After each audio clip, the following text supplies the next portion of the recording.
नमस्कार, स्वागत है आपका यूए खबर पर। चलिए शुरू करते हैं आज की ताजा बुलेटिन। सबसे पहले हम आज की हाइलाइट्स को जानेंगे, फिर खबरों को विस्तार से बताएंगे। लेकिन उससे पहले अगर आपने अभी तक अरब टाइम्स ऐप को डाउनलोड नहीं किया है तो फटाफट कर लीजिए। बता दें कि डाउनलोड करने के लिए आपको ज़्यादा कुछ करने की जरूरत नहीं है। जाना है प्ले स्टोर पर, सर्च करना है अरब टाइम्स ऐप, वहाँ पर आपको ऐप दिख जाएगा, आप उसे डाउनलोड कर सकते हैं। तो डाउनलोड ना। दुबई फाउंटेन 5 महीनों के लिए होगा बंद। दुबई ड्यूटी फ्री ड्रॉ में सऊदी व्यक्ति 4 महीने में 2 बार बना करोड़पति। दुबई में नया नियम, सरकारी लोगों के गलत इस्तेमाल पर 5 लाख दिरहम का जुर्माना और 5 साल की जेल। यूएई ने कराई रूस यूक्रेन के बीच मध्यस्थता, 300 कैदी हुए रिहा। शेख मोहम्मद ने आगा खान के निधन पर जताया दुख। और आखिर में जानेंगे हर बार की तरह इस बार क्या है आज के रियल रेट्स, क्या है आज के गोल्ड रेट्स और क्या है आज के दिरहम रेट्स। तो चलिए खबरों को विस्तार से बताते हैं। दुबई फाउंटेन 5 महीने के लिए बंद। दुबई की मशहूर दुबई फाउंटेन को अगले 5 महीनों के लिए बंद कर दिया जा रहा है। एमआर प्रॉपर्टीज ने घोषणा की है कि फाउंटेन के शो को और शानदार बनाने के लिए बेहतरीन लाइटिंग, साउंड और कोरियोग्राफी का अपग्रेड किया जाएगा। दुबई मॉल और बुर्ज खलीफा के पास स्थित यह फाउंटेन यूएई के सबसे पसंदीदा पर्यटक स्थलों में से एक है। हर साल लाखों लोग इसे देखने आते हैं क्योंकि इसका सिंक्ड वाटर, म्यूजिक और लाइट शो किसी जादू से कम नहीं होता। एमआर ने बताया कि अपग्रेड मई से शुरू होगा और जब फाउंटेन फिर से खुलेगा तो यह पहले से और भी ज़्यादा शानदार होगा। एमआर के फाउंडर मोहम्मद अल अब्बार ने कहा कि दुबई फाउंटेन सिर्फ एक शो नहीं बल्कि दुबई की आत्मा का हिस्सा है। हम इसे और बेहतर बनाकर लोगों के लिए यादगार अनुभव लाना चाहते हैं। तो अगर आप दुबई फाउंटेन देखने का प्लान बना रहे हैं तो थोड़ा इंतज़ार करें और ये और भी ज़्यादा ग्रैंड होकर लौटेगा। दुबई ड्यूटी फ्री ड्रॉ में सऊदी व्यक्ति 4 महीने में 2 बार बना करोड़पति।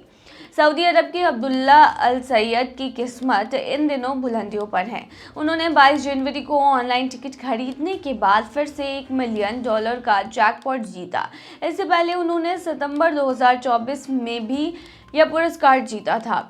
अल सैयद, जो एक रियल एस्टेट कंपनी में काम करते हैं और 5 बच्चों के पिता हैं, पिछले 20 सालों से दुबई ड्यूटी फ्री के प्रमोशन में भाग ले रहे हैं। इस बार उन्होंने सीरीज 490 के लिए 30 टिकट खरीदे थे और टिकट नंबर 0376 के साथ ग्रैंड प्राइज अपने नाम किया।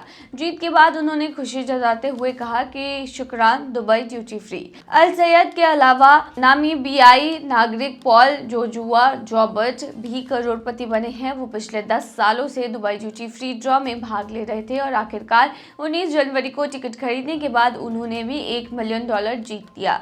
52 वर्षीय जॉबर्ट 2 बच्चों के पिता हैं और नामीबिया में एक निजी गेम रिजर्व का संचालन करते हैं। उन्होंने अपनी खुशी जाहिर करते हुए कहा कि मैं इसे और भी बड़ा भाग्यशाली बनाने के लिए आगे भी टिकट खरीदता रहूंगा। मिलेनियर ड्रॉ के बाद दुबई ड्यूटी फ्री ने 2 शानदार कारों और 1 मोटरसाइकिल के लिए फाइनेस्ट सरप्राइज ड्रॉ आयोजित किया। 73 वर्षीय भारतीय जूलियन लुइस ने Mercedes Benz SL 43 AMG car silicon grey अपने नाम कर लिए। उन्होंने 23 जनवरी को ऑनलाइन टिकट खरीदा था। लुइस 1989 से दुबई ड्यूटी फ्री के प्रमोशन में भाग ले रहे हैं। उन्होंने बताया कि पहले उन्होंने अपने सहकर्मियों के साथ रॉयल्स रॉयस की टिकट ली थी, जिसे बेचकर उन्होंने अपना व्यवसाय शुरू किया। इस बार अकेले जीतने पर उन्होंने कहा कि बहुत समय बाद मैंने अकेले जीत हासिल की है, ये अद्भुत एहसास है। दुबई में नया नियम, सरकारी लोगों के गलत इस्तेमाल पर 5 लाख दिरहम का जुर्माना और 5 साल जेल की सजा।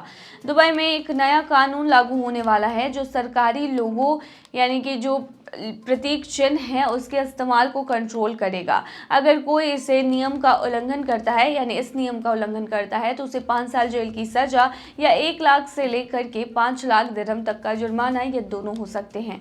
यूएई के उपराष्ट्रपति और प्रधानमंत्री तथा दुबई के शासक शेख मोहम्मद बिन राशिद अल मक्तूम द्वारा जारी इस कानून के तहत सरकार लोगों का विज्ञापन या प्रोडक्ट्स को प्रमोट करने के लिए इस्तेमाल करना मना होगा। इसके अलावा लोगों को किसी भी तरह से गलत ढंग से पेश करना, उसका अपमान करना या ऐसा कोई काम करना जिससे उनकी अहमियत कम हो, सख्त मना है।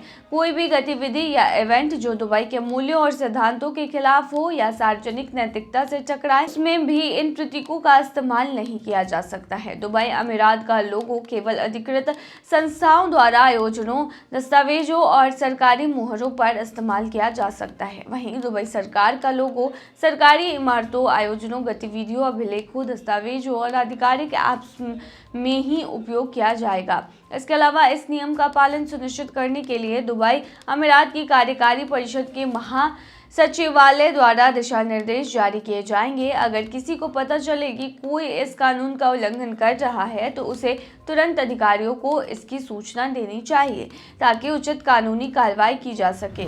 यूएई ने कराई रूस यूक्रेन के बीच मध्यस्थता, 300 कैदी हुए रिहा। यूएई ने रूस और यूक्रेन के बीच 300 कैदियों की अदला बदली में सफल मध्यस्थता कराई है।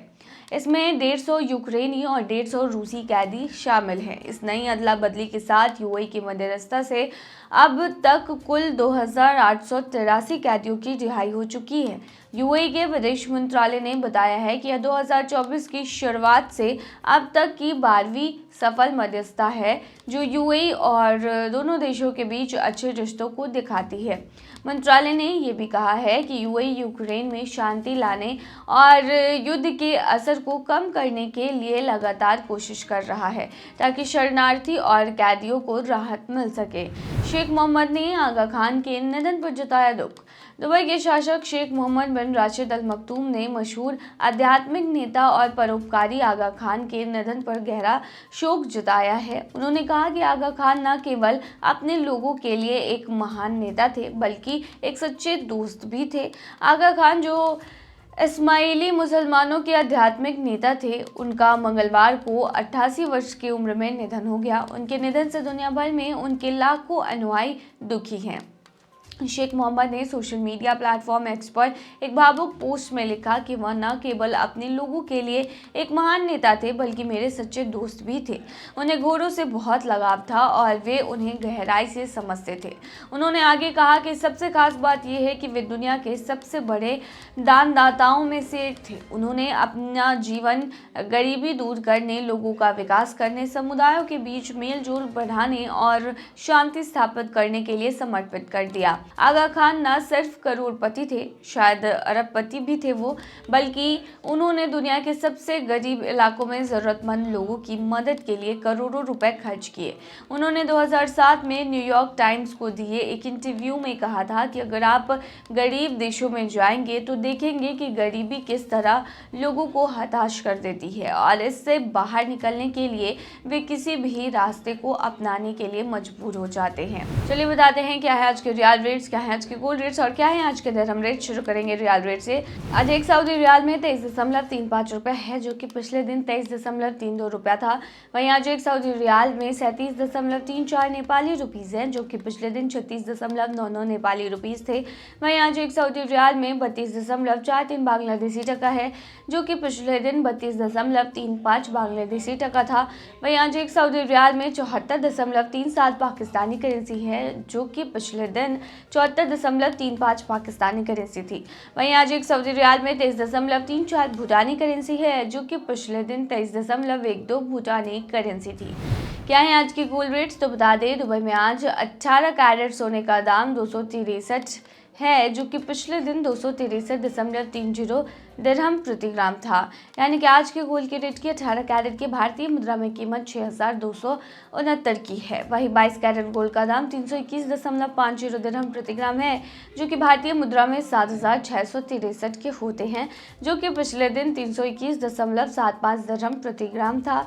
वहीं दुबई में 24 कैरेट सोने का दाम की बात करें तो ये 345.75 दिरहम प्रति ग्राम है जो कि पिछले दिन 345.75 दिरहम प्रति ग्राम थी। वहीं आज के 24 कैरेट सोने के दाम के भारतीय मुद्रा की बात करें तो आज ये 8241 की है। क्या है आज के दिरहम रेट, तो बता दें आज एक यूएई दिरहम में 23.79 रुपया है जो कि पिछले दिन 23.60 रुपया था। वहीं आज एक यूएई दिरहम में 38.13 नेपाली रुपीज है जो कि पिछले दिन 37.77 थे। वहीं आज एक यूएई दिरहम में 33.11 बांग्लादेशी टका है, जो कि पिछले दिन 33.03 बांग्लादेशी टका था। वहीं आज एक यूएई दिरहम में 75.95 पाकिस्तानी करेंसी है, जो कि पिछले दिन 75.92 पाकिस्तानी करेंसी थी।